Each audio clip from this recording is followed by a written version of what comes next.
隣のソシオパス、良心のない人たちとどう向き合い、どう自分を守るかを徹底的に掘り下げる。まずは、反社会性人格障害、ASPD という診断カテゴリーが何を指すのか、基本的なところから解説する。反社会性人格障害は、他者の権利を軽視し、社会的規範を繰り返し破る行動パターンを特徴とする精神医学的診断である。その核心は、共感能力の欠如と罪悪感の不在にある。患者は他人の苦しみを理解できないだけでなく、相手の存在自体を無視する。虚言や詐欺、窃盗、暴力、無責任な行動は、単なる不道徳な選択ではなく、内面的な規範が形成されていないことの表れだ。診断要件としては、15歳以前に行為障害の兆候が認められ、成人期にわたってその傾向が持続していることが必須である。動物への虐待、放火、長期的な欺瞞。学校や家庭での反抗的行動は、早期サインとして広く知られているが、単なる不良少年の振る舞いと誤解されがちだ。その結果、周囲の大人が深刻さに気づかずに成長期を過ごすケースが少なくない。この障害を理解する上で欠かせないのが、マーサ・スタウトの著作、良心を持たない人たち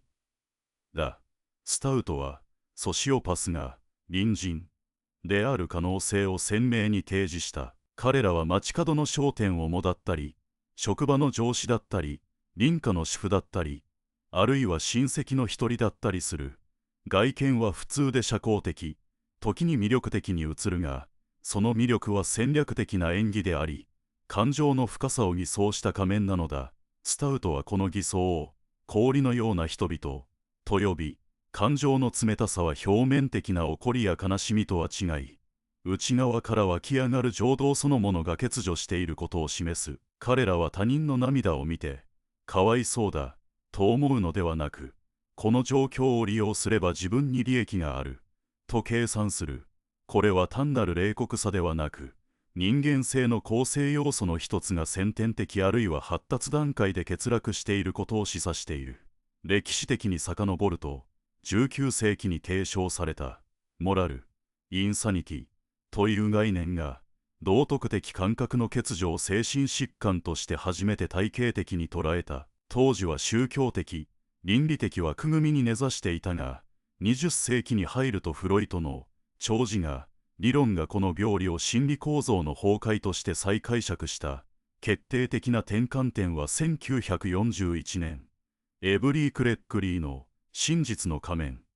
の出版だ。クレックリーは、外見は正常で知性も高いが、内面に良心が存在しない人物の臨床的特徴を詳細に記録し、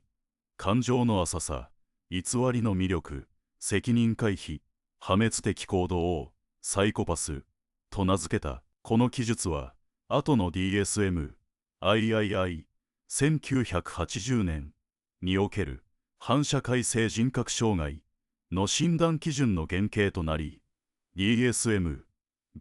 2013年では PCL-R ヘクター・クレックリーリストが補助的に導入され、感情の欠如、欺瞞、衝動性、無責任さ、反社会的行動の歴史などを点数化して臨床判断を支える仕組みが整った。日本では1990年代以降に映画や小説、テレビドラマを通じてサイコパスという言葉が浸透したが、メディア演出により過剰に美化、悪魔化され、単なる凶悪犯の代名詞として使われがちだった。2005年にスタウトの書籍が翻訳されると、悪人が異常な怪物ではなく、普通の人の中に潜む可能性が提示され、日本社会の文化と相まって大きな衝撃を与えた。隣人との関係が希薄化する中で、誰かが何かおかしいと感じても言葉にしにくい風土がソシオパスの活動を容易にしていたのだ。例えば、賃貸住宅の隣人が夜間に騒音を繰り返し、管理人にあなたが神経質すぎると逆に非難し、被害者を自己疑念に陥れるケースや、職場で同僚の成果を横取りし、あなたが協力しなかったからだと平然と語るケースが典型である。このような行動は単なる性格の悪さとは違う。彼らは自分が悪いと感じたことがない。罪悪感は社会的規範を内面化するための感情的メカニズムだが、彼らの脳内ではその機能が正常に働かない。神経科学の研究では、前頭前野の活動低下、扁桃体の反応鈍化、感情と意思決定をつなぐ回路の異常が反社会性人格障害の生物学的基盤として示唆されている。ただし、原因が遺伝的なのか、幼少期の虐待やネグレクトといった環境要因なのか、あるいは相互作用なのかは未だに明確ではない。ソシオパスとサイコパスの区別も臨床現場では曖昧である。前者は環境要因で感情発達が阻害され衝動的、不安定。後者は聖徳的な神経的特徴で冷静かつ計算高く長期的計画を立てられるとされるが、共通の核心は良心の欠如だ。社会的影響は個人の被害に止まらず、家族は経済的搾取や精神的支配により自己価値を失い、うつや不安障害を発症する。職場では信頼基盤が崩れ、チーム協働が不可能になる。地域社会では隣人同士の連帯が薄れ、見知らぬ者への警戒心が高まる。こうした状況は社会全体の信頼資本を減耗させ、最も深刻なのは彼らが治療を拒否することだ。自己の行動に問題があると認識しないため、精神科への受診は稀で、介入の機会は極めて限られる。治療の成功は、彼らが自分を変える必要があると自覚した時だけ可能だが、その瞬間はほとんど訪れない。まずは彼らの行動パターンを具体的に把握しておく必要がある。ソシオパスは他者を道具として扱い、感情を計算の材料として利用する点で特徴的だ。ガスライティングは嘘をつき事実をねじ曲げ、被害者に自分が間違っていると信じ込ませる手法で、静かに不可逆的に進行する。彼らは普通の仮面をかぶっているため、誰もがその存在を疑わない。隣人、同僚、友人、あるいは家族の一員として日常に溶け込み、見えない危険として潜んでいる。次に、隣人関係における魅力ある仮面のメカニズムを解剖する。最初の段階では外見と振る舞いが武器になる。服装は常に清潔で場面に合わせ、カジュアルでも品がある。個別の会話では親しみやすさを演出し、相手の無意識の評価基準を読み取り、ハロー効果で好感度を高め、相手の記憶に信頼できる人間という烙印を押す。次に相手の関心事を瞬時に把握し、ミラリングと呼ばれる手法で好みの話題を提供する。相談相手としての姿勢を見せつつ、個人的情報を収集し、表面的な共感を装うが、実際の情動的共感は欠如している。認知的共感を演じることで、相手に理解してくれる存在という錯覚を与える。例えば、被害者が最近仕事が忙しくて孤独を感じると漏らすと、ソシオパスは私も似た経験があると切り返すことがあるが、その経験は実在しないか極表層的だ。言葉を繰り返し、適切なタイミングで大変だったねと同調し、相手に自分のことを理解してくれると安心感を植え付ける。同時に会話から得た情報は整理され、将来的な利用可能性として分類されていく。彼らは境界の曖昧化も戦略的に用いる。友人、隣人、時には恋人といった関係性を意図的に混同させ、軽い頼み事を友情の証として重く受け止め、そこから大きな要求へとエスカレートさせる。被害者は当初の親切心から逃れにくくなり、関係のコントロールを奪われていく。さらに投資の増幅原理を熟知しており、被害者が時間や金銭、労力を投資すればするほど関係を切りにくくなる心理を逆手に取る。例えば、荷物を手際よく運んで見せた後に、少しお金が困っていると漏らし、援助を申し出させて、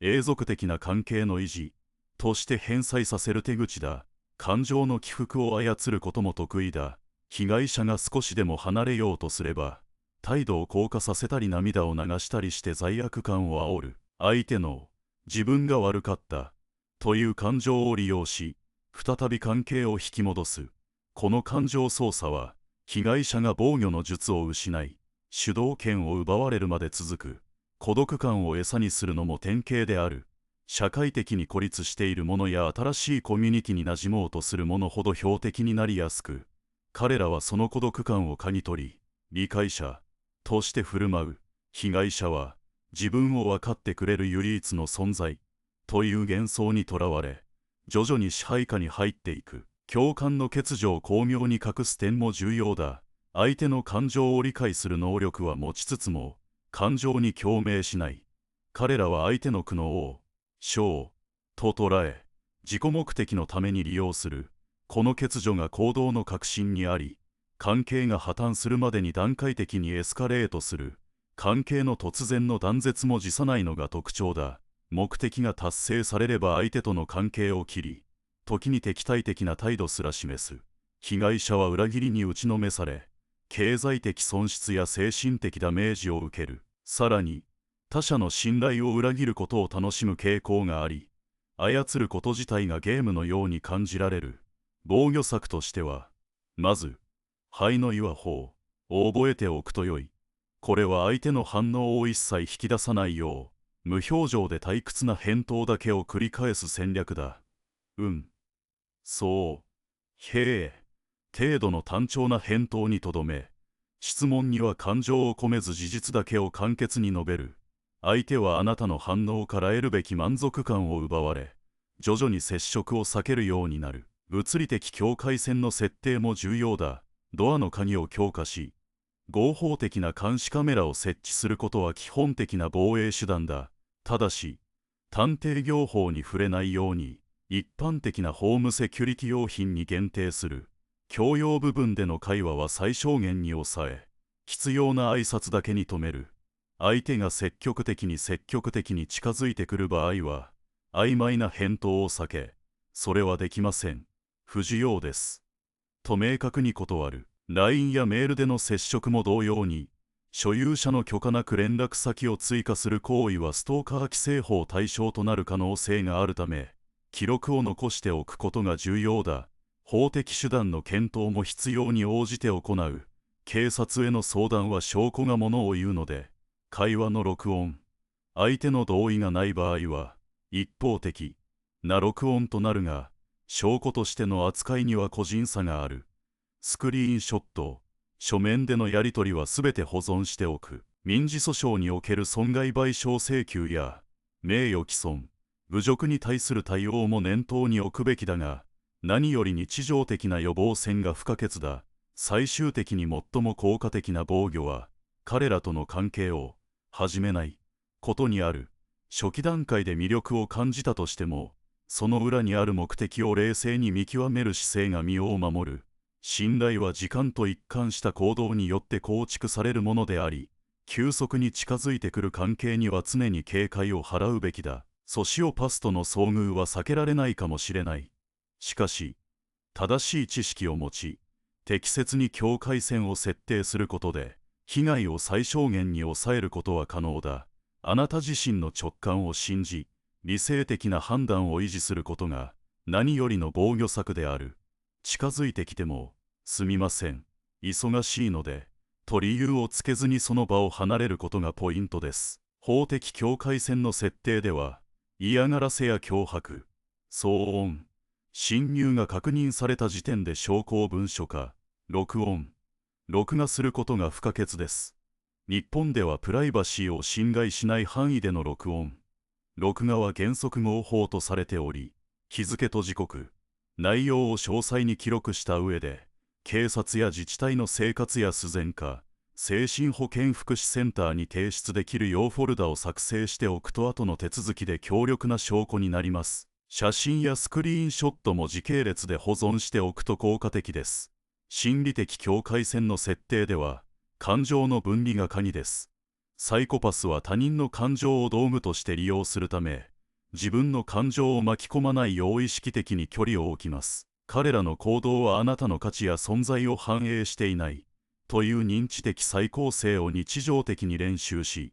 私は彼らの問題を解決する責任はない。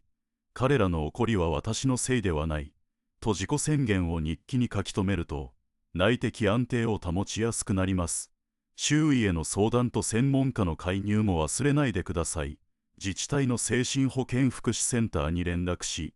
隣人の異常行動を記録して提出すれば、保健師や社会福祉士が現地調査を行うことがあります。精神科医や臨床心理士への早期相談はトラウマの進行を防ぎ、適切な支援プログラムにつながります。サイコパスの世界で一番いい人の仮面に騙されず、約束違反や嘘の繰り返し、責任転嫁といったパターンを見抜くことが重要です。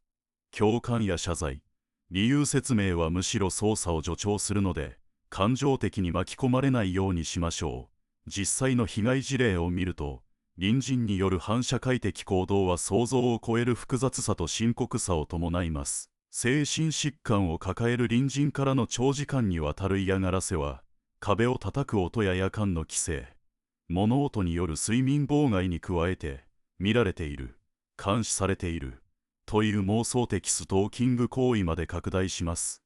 これらは継続的かつ反復的で、周囲の住民に強い不安感を与えます。例えば、毎晩同じ時間にインターフォンが押される、洗濯物が勝手に動かされる、メールや SNS で意味不明なメッセージが送られる、というグレーゾーンの嫌がらせは、直接的な暴力はなくても精神的苦痛を引き起こします。警察に相談しても現行犯でないことや証拠不足で対応が限定的になるケースが多く、被害者は引っ越しを余儀なくされることもあります。マーサ・スタウトの著作では、職場の同僚として振る舞いながら陰で仲間を中傷し昇進の機会を奪うケースや、近所で非常に親切で思いやりがあると評判だった男性が長年にわたり複数の女性から金銭を騙し取った事例が紹介されています。前者は表向きは礼儀正しく魅力的でも、感情に無関心で自己利益を追求する典型的な ASPD の特徴が顕著です。後者は慈善活動を装い信頼を得た上で弱者を巧みに利用する高機能型サイコパスのパターンです。さらに、繰り返す窃盗や暴言、公共の場での威嚇行為により近隣住民との関係が完全に破綻した男性は、自身の行動に後悔を示さず、みんな自分に嫉妬しているだけだ、と語り、共感欠如と歪んだ認知が明確に観察されています。こうした事例から、被害シナリオは大きく3つに分類できます。第1は継続的ハラスメント型で、音による迷惑行為、監視、ストーキング、執拗な接触など日常生活を脅かす行動が含まれます。第2は欺瞞、搾取型で、信頼関係を築いた上で金銭や労働力を搾取する偽善的かつ計算された関与です。第3は法的対応が困難なタイプで、直接的な暴力や違法行為ではないため警察や行政の介入が難しく、結果として被害者が退去を余儀なくされます。加害者の行動類型としては、表面的には正常で魅力的に振る舞うが内面に共感力が欠如している。マスクされた正常性。他者の苦痛に対して無関心または喜びを感じる。快楽主義的冷酷性。責任転嫁が常習化し、社会が悪い。周囲が敵意を持っている。と主張する。外交性貴族。などが報告されています。このような人物と接触した時の対策として、まずは、はいの岩法を実践しましょう。感情をほとんど出さずに、そう、へえ、程度の単調な返答だけに止め、質問には事実のみを簡潔に答えることで、相手は満足感を得られず徐々に接触を避けるようになります。次に物理的境界線を設定し、鍵やカメラで防衛し、共用部分での会話は最小限に抑えます。法的境界線では、嫌がらせや違法行為が起きたらすぐに日時、具体的行為、証拠、自分の対応を記録し、警察や自治体、精神保健福祉センター、弁護士に相談します。探偵業法に触れないよう、合法的手段に限ることが大切です。感情的な対決は避け、第三者を介在させることが有効です。管理会社や大家、地域自治会、警察官や弁護士に介入を依頼し、相手が挑発してきても無視する姿勢を保ちましょう。サイコパスは他者の感情的反応をエネルギー源にするため、冷静でいれば興味を失い、別の標的へと移ります。自分自身のメンタルヘルスを守ることも忘れないでください。サポートネットワークを構築し、ストレス管理のためにヨガや瞑想、運動を取り入れ、境界線を強化して仕事や趣味に集中します。必要なら心理カウンセリングを受け、トラウマや不安を軽減しましょう。あなたが悪くないことを強く認識することが、回復への第一歩です。被害者が回復を目指す道のりは、単に時間が経てば良くなるわけではありません。認知行動療法は、自分が悪いのではないか、という自己責任の認知を修正し、現実的な判断力を取り戻すのに効果的です。トラウマ焦点療法は強い恐怖やフラッシュバックに対して有効で、記憶を再構築し影響を軽減します。サポートグループへの参加も重要です。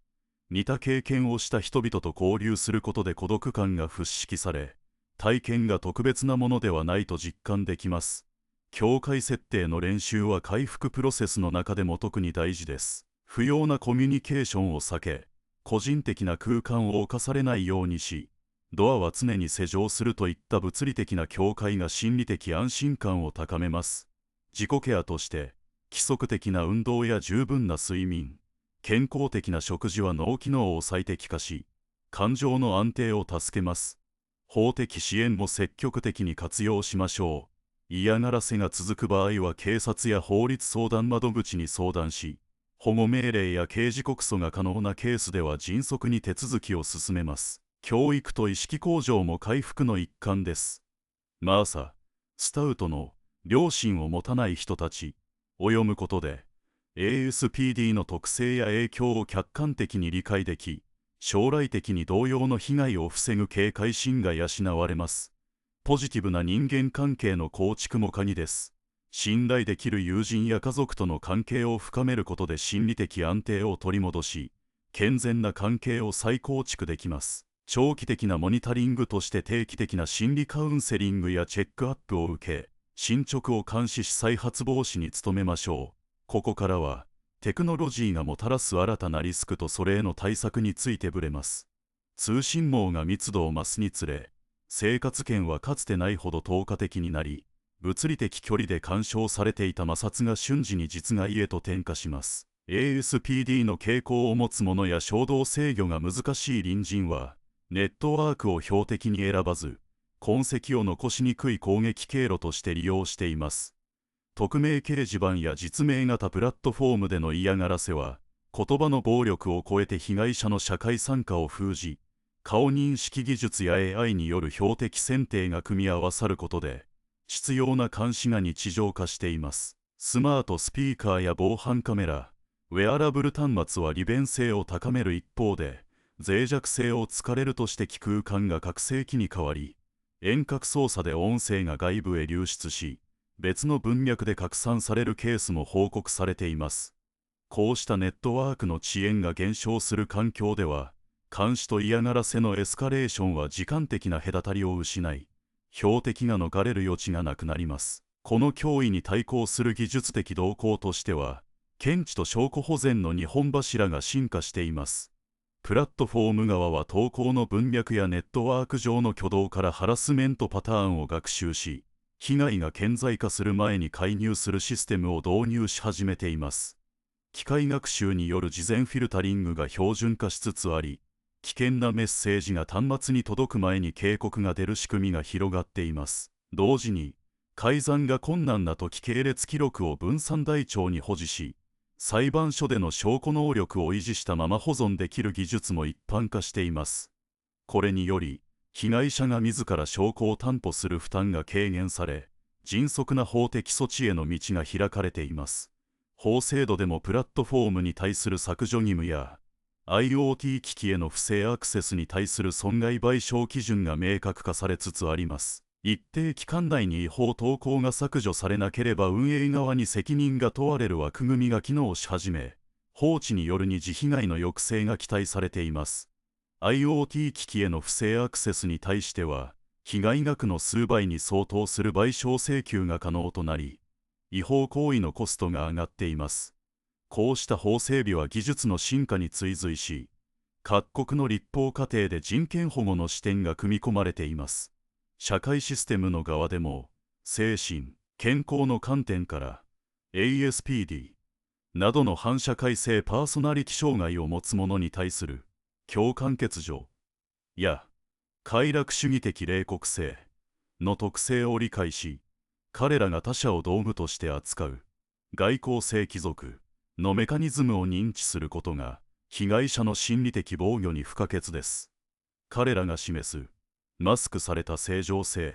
に騙されず、その背後にある認知的再構成の歪みや肺の違和法による無関心な対応を感情的な反応を伴わずに観察する技術が求められます。また、国境を越えたネットワークにおける法規制の統一性不足という構造的な弱点は、被害者が国際的な支援を求める際や、海外サーバーを介した攻撃に対処する際の障壁となります。そのため、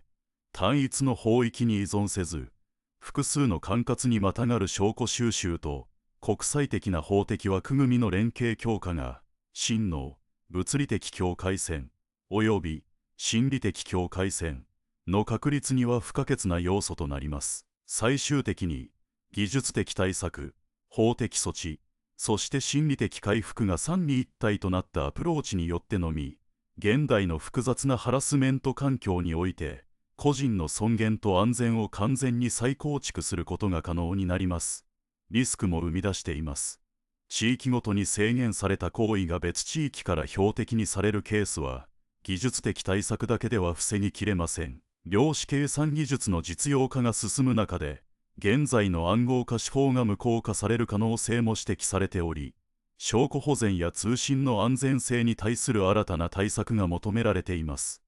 こうした変化に対応するには、技術的防御と法の適用範囲を超えた協調的枠組みの両方が不可欠です。人、保護の観点からは、個人の尊厳を保ちつつネットワークを利用する共通原則が国際的に議論され、デジタル環境における権利と義務のバランスを定める枠組みが策定されています。反社会性人格障害の傾向を持つ人々との関わりがオンラインでも摩擦を生むことを踏まえ、個人を守る仕組みと社会全体の安全を維持する仕組みを並行して整備することが持続可能な共存には不可欠です。技術が進化し続ける中で防御手法も常に更新なければなりませんが、最終的には機器やプラットフォームの力をどう向き合わせるかという人間の選択が結果を分けます。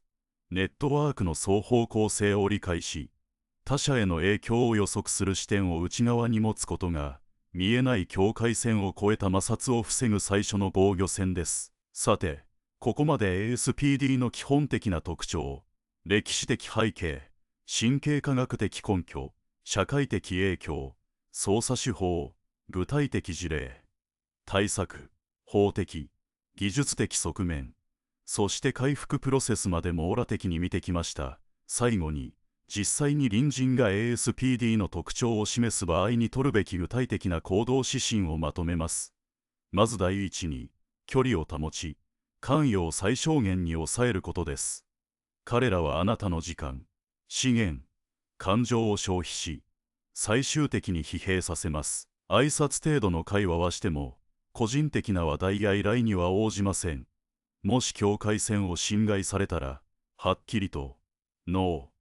とげんなう勇気を持ちましょう。一貫性が重要です。境界線を一度設けたら守り続けることで、弱みや優柔不断さを利用されにくくなります。第二に、証拠の固思考的機関に相談することです。日付、時間、具体的な行為、証拠、自分の対応を詳細に記録し、警察、自治体の生活安全課や精神保健福祉センター、弁護士に早い段階で相談します。探偵業法の規制に注意し、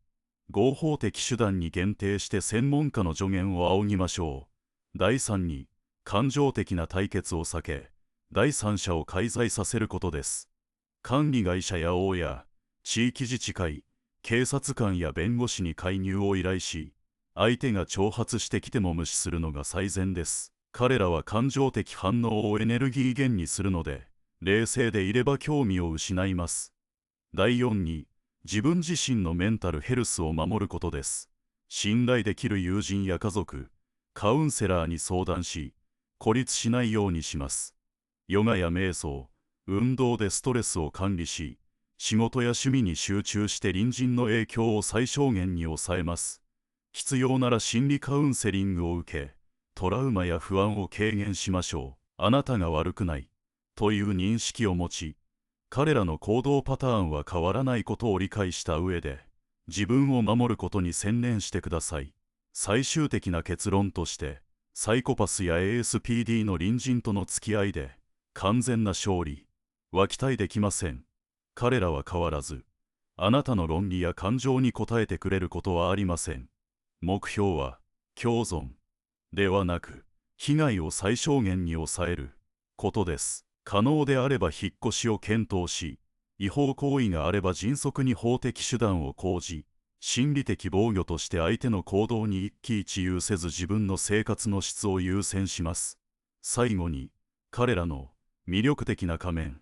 に惑わされないでください。スタウトが指摘するように、サイコパスは世界で一番いい人のように振る舞うことができますが、それは演出に過ぎません。長期的な関係では必ず破綻が訪れます。冷静さを保ち、事実に基づいて行動し、必要な時には専門家の力を借りる。それが最善の対策です。その上で、実際に隣人が ASPD、反社会性人格障害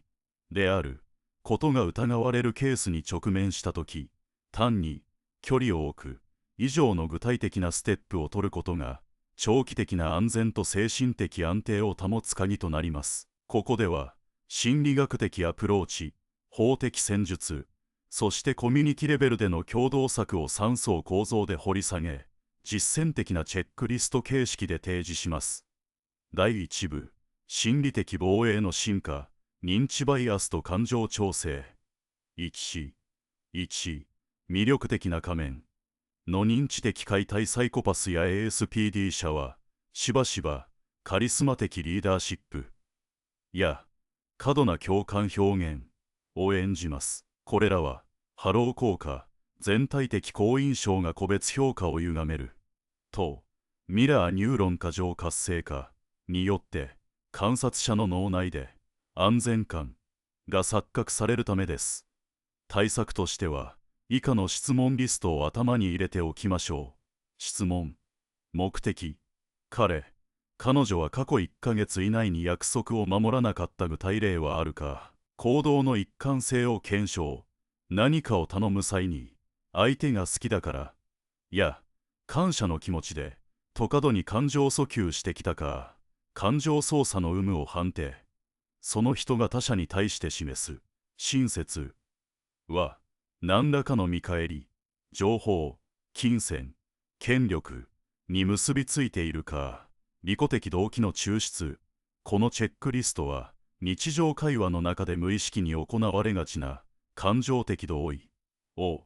意識的に事実ベースの評価へと転換させるツールです。毎回メモを取る必要はありませんが、疑わしい瞬間に心の中で3つの質問を自問し、答えが、はい、ばかりなら警戒レベルを上げます。1、2、情動的フラッシュバックの抑制テクニック ASPD 者との衝突は、しばしばトラウマ的記憶の形でフラッシュバックを引き起こします。認知行動療法 CBT に基づく以下の手順をスマートフォンのメモアプリや紙の手帳に保存しておくと便利です。1、ストップテクニック STOP 軽視。まず身体的に立ち止まる。深呼吸を3回。HINK 考える。今起きているのは過去の出来事の再現か。と自己質問。BSERVE 観察。周囲の音、匂い、温度に意識を向け、現実感を再確認。PROCED 進む。再び行動に移るが、感情的反応は抑制したまま。2、リフレーミング、ネガティブな出来事を、学習材料、再構築。私は相手の操作に騙された。私は相手の操作パターンを識別した。変換。3、感覚的でタッチ。手元に小さなストレスボールや冷たい水の入ったペットボトルを置き、フラッシュバックが起きた瞬間に握る。触ることで、感情から身体感覚へ注意をシフトさせる。これらのテクニックは、単に我慢ではなく、感情をコントロールし、再度被害に巻き込まれないための実践的手段です。継続的に練習すれば、ストレスホルモン、コルチゾールの過剰分泌を抑制し、免疫力低下や睡眠障害といった二次的健康リスクも回避できます。1、3、自己効力感の再構築、小さな成功体験の積み上げ。ASPD 者に対峙すると、自己価値観が急激に低下しやすいという研究結果、ジャーナル・オブ・PERSONALITY、DISORDERS、2022が示すように、自己効力感を意図的に高めることが重要です。以下の3ステップ、ミッションを毎週実行しましょう。ステップ、内容、期待効果、目標設定、今週は隣人に対して依頼を断る、など、具体的で測定可能な小目標を設定。明確な行動指針、行動実行、目標通りに行動し、結果を日記に記録、成功体験の蓄積、振り返り、うまく断れた点、改善点を分析し、次週の目標に反映。持続的成長感、このサイクルを5回以上繰り返すと、脳内の報酬系が活性化し、自己肯定感が自然に上昇します。結果として、相手の挑発に対して感情的に揺さぶられない状態が定着します。第2部、法的、制度的対抗策、証拠保全と行政手続きの実務マニュアル。2、1、デジタル証拠の法的有効性を確保する手順。日本国内では、電子メールや SNS のメッセージは、電子記録として証拠能力が認められます。しかし、申請性と保存性が重要視されます。以下の手順で、証拠の法的価値を最大化しましょう。1、スクリーンショット取得。スマートフォンの場合は、電源足す音量か、同時押しで取得し、取得直後に、日時、場所をメモ。PC の場合は、PRINTSCREEN、タス画像編集ソフトでトリミングし、ファイル名に、YYYYMMDD、HHMM、相手名、内容、と不要。2、発出生成、無料ツール。0、HASHMYFILES、で MD5、SHA256 の発出値を計算し、テキストファイルに保存。ハッシュはデータ改ざん防止の証明になる。3、第三者保管。証拠を自宅のハードディスクだけでなく、クラウドストレージ、Google、ドライブ、ワンドライブや、信頼できる弁護士事務所を預けることで、の保存先に依存するリスクを回避できます。法院において証拠の申請性が争われた際、第三者が管理する証拠は信頼性が高くなります。4、自国認証。国立研究開発法人情報通信研究機構 NICT が提供する自国配信サービスを用いて、証拠データに正確なタイムスタンプを付与する。これにより、いつ作成されたのかを客観的に証明できます。2、行政機関への相談。留保ど日本の行政機関は受け会社支援において重要な役割を担います。以下の留保どで相談を進めましょう。1、警察への相談。暴行、脅迫、名誉毀損等の犯罪行為に該当する可能性がある場合、最寄りの警察署の生活安全課に相談。コラードでは年間数10万件のガラスメント相談が受理されており、専門的な助言が得られます。2、自治体の生活安全課。市区町村ごとに設置されている生活安全課では、民事上のトラブルを含む幅広い相談に対応、必要に応じて関係者への指導や警告を言ってくれます。3、精神保健福祉センター。隣人の行動が精神疾患に起因する可能性を考慮する場合、専門的な評価と判断を求めることができます。ただし、プライバシポリシーに配慮し、相手の診断情報を不当に入手することは避けましょう。4、弁護士への相談。法的措置を検討する場合、最初期の段階で弁護士に相談することが重要です。無料法律相談、法テラストを活用し、戦略的な方針を立てましょう。2、3、国際的な枠組みと多管轄対応 ASPD 社による被害が国境を越える場合、日本の法律だけでは対応しきれないケースがあります。その際は以下の枠組みを活用します。1、サイバー犯罪に関する国際条約、ブダペスト条約。日本も批准しており、境外におけるデジタル犯罪の証拠収集や犯人引き渡しの法的根拠となります。2、相互法律援助 MLAT。犯罪収益移動防止法に基づき、捜査機関同士の協力、海外サーバーに保存された証拠を取得できます。3、国際的な被害者支援団体、またが境のガラスメントに対応できる NPO 役に、NGO が存在し、受害者間のネットワーク形成や法的情報の提供を言っています。第3部、コミュニティ協働と長期的防衛戦略。3、1、地域自治会を活用した予防的措置 ASPD 社の特徴は個人だけでなく、地域社会全体の安全に影響を及ぼす可能性があります。自治会単位で以下の対策を検討しましょう。1、情報共有のガバナンス。入会時に反社会的な行動歴があるかどうかを確認することはプライバシーの観点から難しいですが、過去のトラブル歴を口頭で共有することは可能です。ただし、名誉毀損にならないよう、事実のみを客観的に伝えることを心がけてください。2、共同監視体制。不審な行動が見られた場合に複数で確認し合う体制を作ることで、証拠の信頼性を高めることができます。3、専門家招聘による研修。自治会や町内会を招いて、防犯や消費者トラブルに関する専門家を招き、住民全体の防衛意識を高めることができます。3、2、長期的移り戦略 ASPD 社との距離が近い。課では、根本的な案として暗い移りも視野に入ります。移りを検討する際のチェックポイントを以下にまとめます。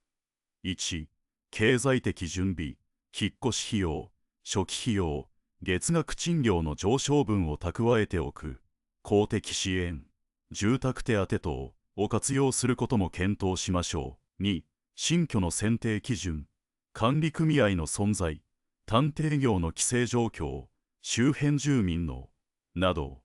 ASPD 社が再びでするリスクを低減する物件を選びます。3、引っ越しのタイミング、相手、報復リスクを低減します。引っ越し後は新住所を不用意に公開せず、SNS の設定も見直しましょう。3、持続可能な自己防衛のサイクル。最終的に、ASPD 社との長期的関わりの核心は、相手の改めを期待しないことです。彼らは基本的に改めすることはなく、あなたの不可情や説得にも応えません。大切なのは、以下のサイクルを継続的に回すことです。1、現状、相手が ASPD である可能性を客に評価し、過度な期待を抱かない。2、防御の実行、境界線の証拠の保全、第三者の活用を継続的に行う。3、自己ケア、ストレス管理、自己効力感の維持、信頼できる人とのお気づく。4、再評価、状況が改善されない場合、引っ越しの是非を再度検討する。このサイクルをで回し続けることが精神的疲弊を防ぎ、生活的質を最小限に落とすことなく生き抜くためのとなります。本次の内容は隣人や職場、オンライン上で遭遇するかもしれないソシオパストのに役立つことを砂追っています。チャンネル登録と高評価をよろしくお願い松室ます。保存日時のログが自動で残るため、証拠の連続性が担保される。4. 証拠開示請求の準備。プロバイダーや SNS 運営会社に対し、個人情報保護法第24条に基づく開示請求書を作成。請求書には、被害日時、具体的なメッセージ内容、保存した発紙を添付し、正式な書面で送付する。このプロセスを踏むことで、裁判所や警察が証拠は改ざんされていないと認定しやすくなります。特に相手が証拠を消去しようとする前に速やかに実施することが重要です。2. 自治体の生活安全支援センター活用マニュアル。多くの自治体では近隣トラブルや精神保健に関する相談窓口が設置されていますが、利用手順が不明瞭であるために活用されにくいケースがあります。以下は実際に東京23区内の例をもとにしたステップバイステップガイドです。手順、行動、必要書類、情報、初回電話、生活安全支援センターに電話。003-XXXXXXXX 担当者に隣人の ASPD 疑惑と概要を伝える。氏名、住所、電話番号、トラブル概要、面談予約。担当者が居住地管轄の地域包括支援センターへ紹介し、面談日程を調整。身分証明書、運転免許証等。3.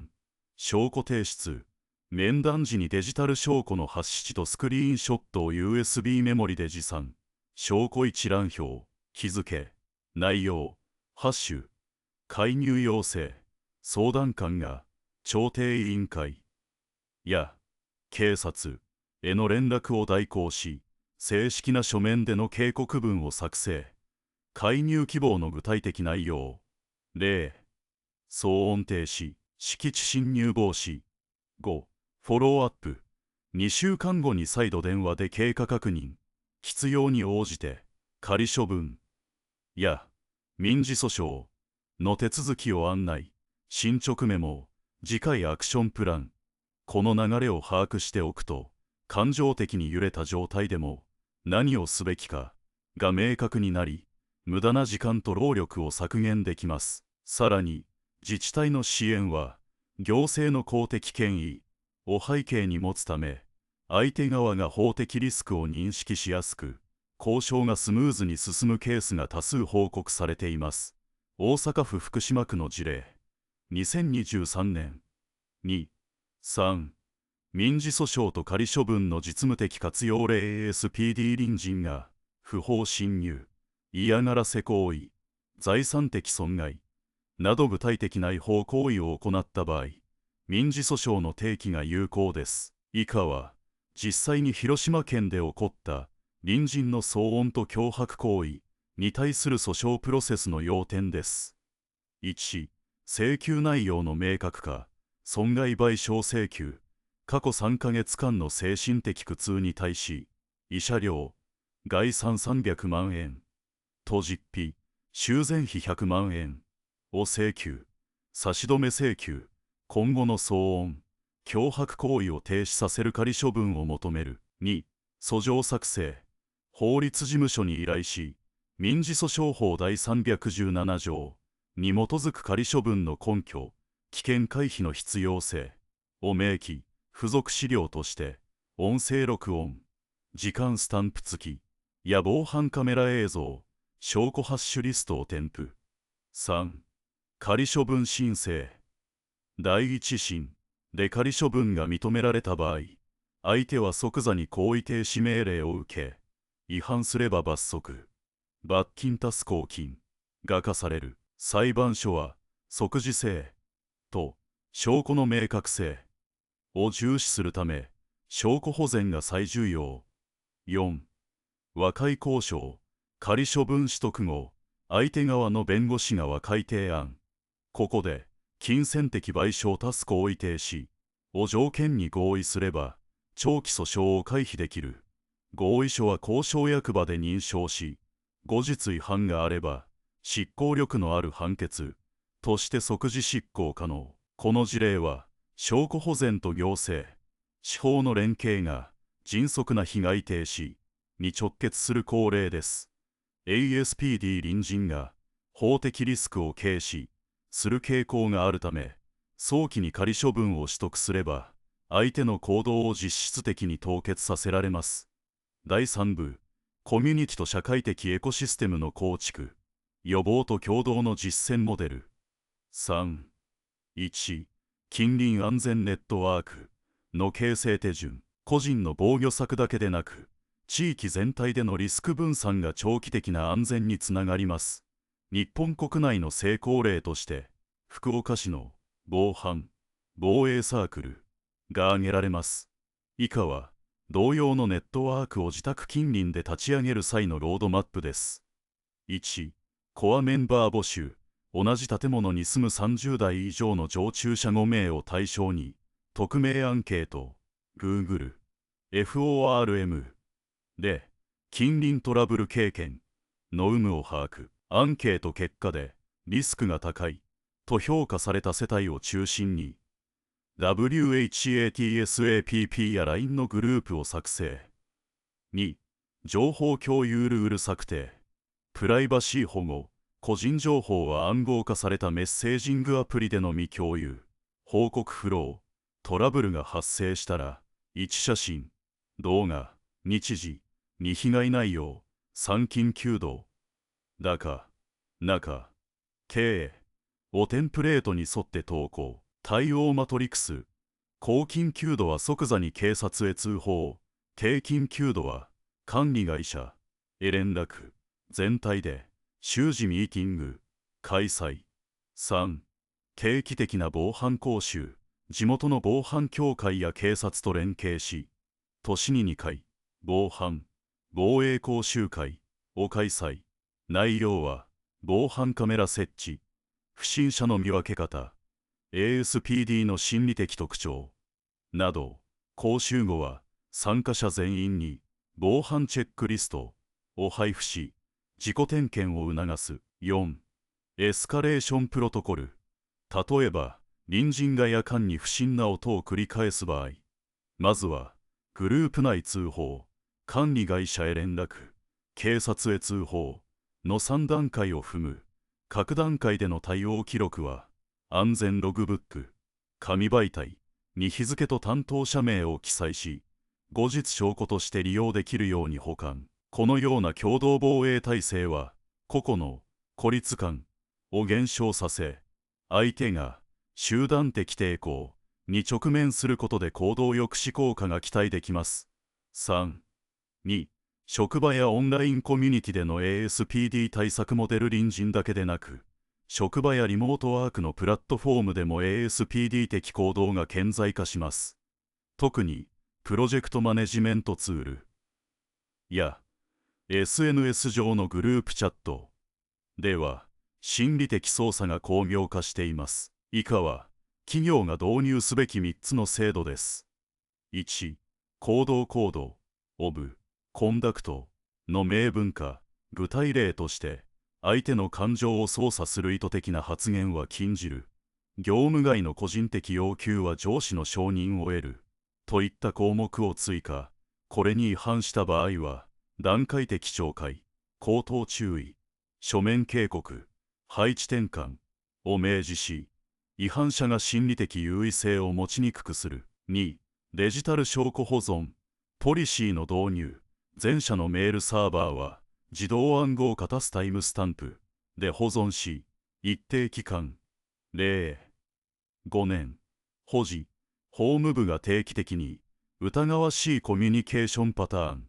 を AI ベースのテキスト分析ツールでスキャンし、異常が検知されたら内部通報窓口へ自動転送。3、メンタルヘルス、サポート、体制の強化、社内カウンセリングサービスを月1回の無料相談枠として提供し、ASPD 的ハラスメント被害者が早期に相談できる環境を整備、さらに、ピアサポートグループを社内掲示板で募集し、同様の経験者同士が情報交換できる場を設置。実際に、東京都内の IT ベンチャー企業では、上記政策を導入後、ハラスメント訴訟件数が前年比で 68% 減少したというデータがあります。社内調査報告書2024。3、4、歴史的視点から学ぶ、社会的排除の危険性と教訓。 ASPD の問題は現代だけのものではありません。歴史的に見ても、社会的排除が個人や集団の精神病理を助長し、結果的に社会全体に深刻なリスクをもたらした例が多数あります。中世ヨーロッパの魔女狩り、15、17世紀、多くの女性が異常行動や社会的逸脱、トレッテルバリされ、共同体から排除されました。結果として、恐怖と偏見がエスカレートし、無辜の人々が大量に処刑されました。現代の ASPD 対策でも、レッテルバリだけで相手を排除しようとすると、逆に相手の攻撃性を増幅させる危険があります。19世紀の産業革命期における労働者のデモ、労働組合運動が社会不安要因として扱われ、警察権限が拡大した結果、合法的な抗議が暴力的弾圧に転じました。ASPD 的権力者が公共の安全を名目に権限を乱用するケースは、権力のチェック&バランスが欠如した時に顕在化します。第二次世界大戦後の日本における戦後復興期のスラム街、経済的に困窮した住民が集団的に犯罪組織と結びつき、反社会的集団が地域社会に根付く事例があります。ここから得られる教訓は、早期介入とコミュニティ支援が欠如すると、個人の ASPD 傾向が組織化しやすくなるという点です。3、1、法的、行政的、コミュニティベースの包括的対策。1、証拠保全と法的手続きの徹底。ASPD 対策の根幹は、客観的かつ連続的な証拠の確立にあります。単なる記憶頼みでは法的有効性が認められません。証拠の連続性確保、デジタルデータ、チャットログ、音声、画像は、改ざん防止のため、発出を算出、記録し、保存日時が明らかなログとともに保管してください。紙媒体の日記や記録も、日付、時刻、場所を厳密に記載し、第三者の目撃証言があれば証言者の署名を添付します。個人情報保護法第24条に基づく開示請求、相手が特定できない場合や、行政機関が保有する情報が必要な場合は、同法第24条に基づき、正当な理由、被害の証明を示して個人データの開示を請求する権限を行使します。民事訴訟法第317条の活用、証拠の滅失や使用が困難になる恐れがある場合、民事訴訟法第317条に基づく証拠保全を裁判所に申請し、公的権力によって証拠を固定します。これにより、将来の訴訟において不利な状況を防ぎます。2、自治体支援の活用と公的権威の認識、民間の努力に限界がある場合、公的機関の介入が不可欠です。生活安全支援センターの活用、各自治体が設置する生活安全支援センターや相談窓口を活用し、専門職員による面談を要請します。必要な書類、被害記録、証拠資料、警察への届け出内容を事前に準備し、マニュアルに沿った手順で申請することで、迅速な支援体制を構築できます。公的権威の認識と法的リスク、自治体や警察の関与は、単なる仲介ではなく、公的権威の行使です。これを乱用したり、虚偽の報告を言ったりすることは、名誉毀損や公務員妨害などの法的リスクを伴います。客観的事実に基づいた正確な報告が、被害者自身の保護と迅速な被害停止に直結します。3.